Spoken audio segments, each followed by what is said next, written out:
తెలంగాణ రాష్ట్రంలో స్థానిక ఎన్నికలపైన హైకోర్టు ఇలా క్వశ్చన్ చేస్తున్నారు. ఎలక్షన్ కమిషన్ ఎన్నికల సంఘం ఎప్పుడు ఎన్నికలు పెట్టబోతా ఉంది, స్థానిక సంస్థల ఎన్నికలు పెట్టే ఆలోచన ఉన్నదా లేదా, మరి ఇట్లనే కార్యాపన చేసుకుంటూ పోతారా? మేము స్టే ఇచ్చినాం, పాత రిజర్వేషన్ ప్రకారంగా మీరు పోవద్దని నేను చెప్పలేదు, మీరు పోవాలంటే పాత రిజర్వేషన్ ప్రకారం పోవచ్చు, ఎన్నికలు పెట్టుకోవచ్చు అని చెప్పేసి మాట్లాడడం జరిగిందట. సో ఈ రాష్ట్రంలో ప్రజలందరూ ఎదురు చూస్తారు, ప్రధానంగా బీసీలు ఎదురు చూస్తారు. అసలు రిజర్వేషన్లతో పార్టీ ఎన్నికలకు పోతుందా, రిజర్వేషన్ తెచ్చే దమ్మున్నదా, ఒకవేళ రిజర్వేషన్ తేవాలంటే ఎన్ని రోజులు పడుతుంది, లేదు రిజర్వేషన్ లేకుండా ఎన్నికలకు పోతే ఓట్లు వేస్తారా అనేది కాంగ్రెస్ పార్టీ ఆలోచిస్తున్నది. ప్రజలు ఇప్పటికే గుర్రుగా ఉన్నారు. ఒక్క పథకం రాకుండా, ఒక్క రూపాయి పైసలు వంచకుండా అప్పులు తెచ్చి రాష్ట్రాన్ని ఆగం చేసి ఇక ప్రపంచంలోనే ఏడైనా అభివృద్ధి జరుగుతా అన్నట్టుగా కలరింగ్ ఇస్తా ఉన్నారు కదా, ఇవన్నీ కూడా ప్రజలు చూస్తున్నారు. సరే, హైకోర్టు రేవంత్ రెడ్డి గారి సర్కారు పైన మరి మంచిగానే అరుచుకున్నట్టు కొడుతుంది. సో ఒకసారి టైటిల్ చూడండి, ఏమని రాశారు, స్థానిక ఎన్నికలు ఎప్పుడో చెప్పండి అనేది టైటిలే. స్థానిక ఎన్నికలు ఎప్పుడు పెడతారు, రేపు పెడతారా, ఎల్లుండి పెడతారా, నెలకు పెడతారా, 2 నెలలకు పెడతారా, లేదు 2025 పెడతారా, 26లో పెడతారా, 28లో పెడతారా, లేదు అంటే కొత్త ముఖ్యమంత్రి వేరే పార్టీ ముఖ్యమంత్రి వచ్చినాక పెడతారా? అప్పటిదాకా మీరేమన్నా ఎన్నికలు పెట్టే ఆలోచన లేనట్టుగా కనిపిస్తా ఉంది. కాబట్టి సో అట్లాంటి ప్రశ్నలు కూడా ఉత్పన్నమవుతున్నాయి. ఇక్కడ ఏమని రాసినట్టే, రాష్ట్ర ప్రభుత్వం ఈసీలకు హైకోర్టు ఆదేశం ఇచ్చిందట, ప్రభుత్వంతో చర్చించాకే రీనోటిఫికేషన్ ఇస్తామని చెప్పేసి చెప్పింది. కోర్టుకు తెలిపిన ఎన్నికల కమిషన్ తరపు న్యాయవాదట 2 వారాల గడువుకు న్యాయస్థానం అంగీకరించింది. స్థానిక సంస్థల ఎన్నికలు ఎప్పుడు నిర్వహిస్తారో చెప్పాలని తెలంగాణ ప్రభుత్వం ఎన్నికల కమిషన్ హైకోర్టు ప్రశ్నించిన సమాధానం లేదు, పాస్. సమాధానం ఏంది? పాస్. నాకు అలా ఆన్సర్ లేదు, ఇప్పుడు అందరూ ఎన్నికలు పెట్టే ఉద్దేశం లేదు. ఒకవేళ ఎన్నికలు పోతే ప్రజలు ఓట్లు వేస్తారన్న నమ్మకం కూడా లేదు. ఎందుకంటే ఎదురొచ్చిన దేవుళ్ళ మీద ఒట్టేసి ఇచ్చిన హామీలన్నీ గంగలు కలిపేసి 2 సంవత్సరాలు కావస్తుంది. ప్రజలు ఏమంటారంటే ఈ ప్రజాపాలన దినోత్సవాలు చేయాలి, 2 సంవత్సరాలు అంటా ఉండదా. సో మందిని ముంచిన దినోత్సవాలు చేయాలని జనం అంటున్నారు. సో ప్రజాపాలన దినోత్సవాలు కాదు, మందిని ముంచిన దినోత్సవాలు చేయాలి. 2 సంవత్సరాలు అవుతుంది. ఈ రాష్ట్రంలో 6 గ్యారంటీల్లో ఏ ఒక్క పథకం కూడా పూర్తిగా రాలేదు. మరి ఎన్నికల సంఘం ఏమో ఎన్నికలకు ప్రభుత్వంతో మాట్లాడి నిర్ణయం తీసుకుంటూ 2 వారాల గడువు కావాలని కోరింది. మరి రేవంత్ అన్న ఏ నిర్ణయం తీసుకుంటారు? రేపు 23 తారీఖు నాడు మళ్ళీ క్యాబినెట్ భేటీ ఉందంట.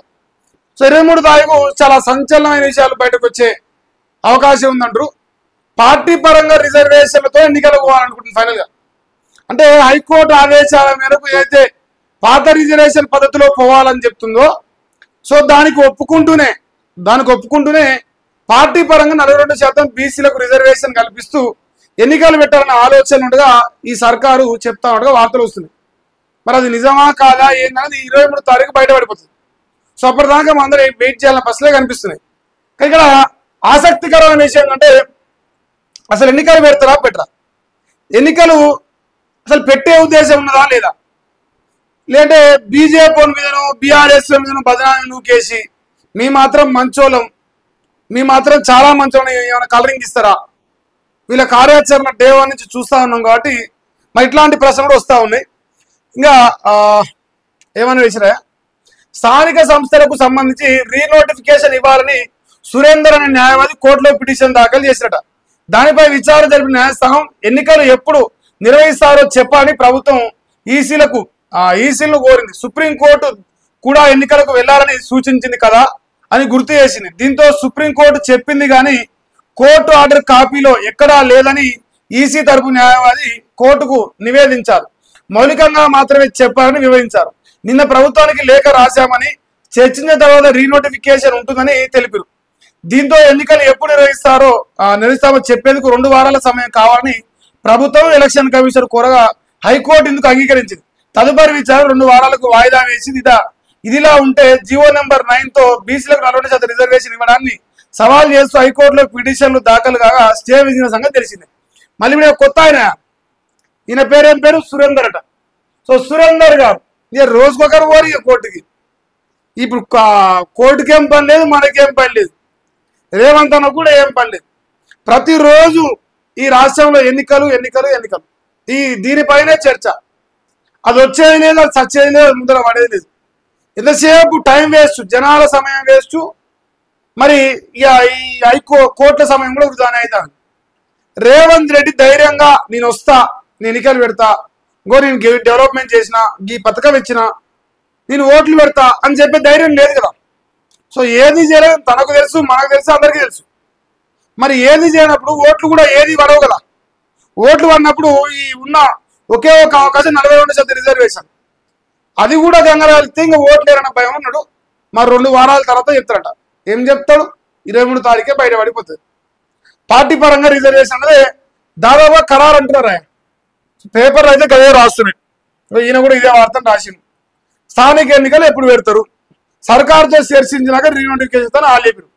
ఏం చర్చించాలి? సర్కారు ఏం చర్చిస్తుంది, ఏం మాట్లాడుతుంది, ఏం సమానం చెప్తుంది?